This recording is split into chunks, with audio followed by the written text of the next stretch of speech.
Vidyasagar university 2025 সালের second সেমিস্টারের political science major second এই পেপারের এখন আমি প্রিভিয়াস ইয়ারের কোশ্চেনগুলো দেখিয়ে দিচ্ছি।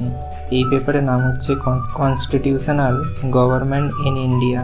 চলো তাহলে এর সকল প্রশ্নগুলো দেখিয়ে দিই। এই পেপারের টোটাল নম্বর হচ্ছে 75। তার মধ্যে তোমাদেরকে লিখিত হয় পরীক্ষাটা দিতে হয় 60 নম্বরের। আর যে 15 নম্বর থাকে তার মধ্যে তোমাদের 5 নম্বর থাকে অ্যাটেন্ডেন্স এবং 10 নম্বর থাকে ইন্টারনাল অ্যাসেসমেন্ট। এবং তোমাদেরকে এই পেপারে কোনো রকম প্রজেক্ট আরও কিছু করতে হয় না। তোমাদের এসইসি আলাদা একটা পেপার থাকে, সেটাতে তোমাদেরকে প্রজেক্ট আরও করতে হয়। আমি ইংরেজি প্রশ্নগুলো করব না, তাই স্ক্রল করে দিচ্ছি। তোমরা চাইলে আটকে দেখে নিতে পারো, যেহেতু আমি বাংলা কোশ্চেন করব তাই। বিভাগ ক, যে কোনো 5টি প্রশ্নের উত্তর দাও, 2 5 10। এখানে তোমাদের 8টা প্রশ্ন থাকবে, তার মধ্যে তোমাদেরকে 5টা করতে হবে। সকল প্রশ্নের নম্বর হচ্ছে 2 মার্ক করে। প্রথম প্রশ্ন, ভারতীয় গণপরিষদের যে কোনো 2 জন সদস্যের নাম উল্লেখ করো।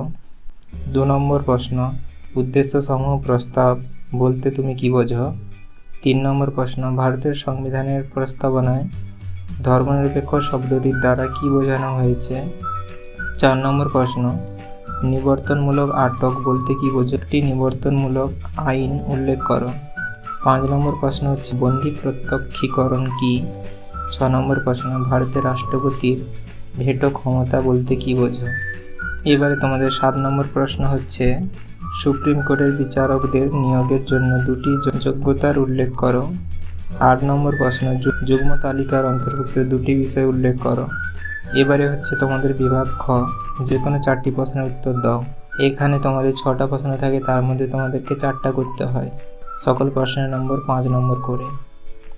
প্রথম প্রশ্ন হচ্ছে ভারতের সংবিধানের সংশোধন পদ্ধতি সংক্ষেপে আলোচনা করো।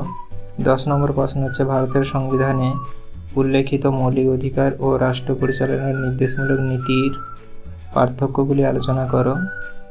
11 নম্বর প্রশ্ন, ভারতে একটি রাজ্য সরকারের মুখ্যমন্ত্রীর ভূমিকার মূল্যায়ন করো। 12 নম্বর প্রশ্ন, ভারতের রাজনৈতিক ব্যবস্থায় রাজ্যসভার উপযোগিতা মূল্যায়ন করো। 13 নম্বর প্রশ্ন, বিচার বিভাগীয় সক্রিয়তার উপর একটি টিকা লেখো। 14 নম্বর প্রশ্ন, ভারতে কেন্দ্র রাজ্য প্রশাসনিক সম্পর্কের মূল বৈশিষ্ট্য উল্লেখ করো। এবারে হচ্ছে বিভাগ গ।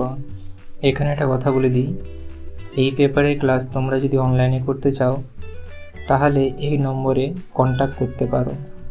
এই পেপারের জন্য এখানে পড়ানো হয়ে থাকে অনলাইনে। এবং আরেকটা কথা বলে দিই, তোমাদের যাদের যাদের এই পেপারের উপরে সাজেশন কিংবা নোটের প্রয়োজন, তারা তোমরা এখানে ইউটিউবে কমেন্টে সেটা জানাতে পারো। এখানে হচ্ছে তোমাদের বিভাগ গ, যে কোনো 3টি প্রশ্নের উত্তর দাও। 10 3 30, এখানে তোমাদের 5টা প্রশ্ন থাকে, তার মধ্যে তোমাদেরকে 3টা প্রশ্নের উত্তর দিতে হয়। প্রশ্নের নম্বর হচ্ছে 10 মার্ক করে একটা। প্রথম প্রশ্ন হচ্ছে ভারতের সংবিধানে প্রদত্ত সাম্যের অধিকারটি আলোচনা করো।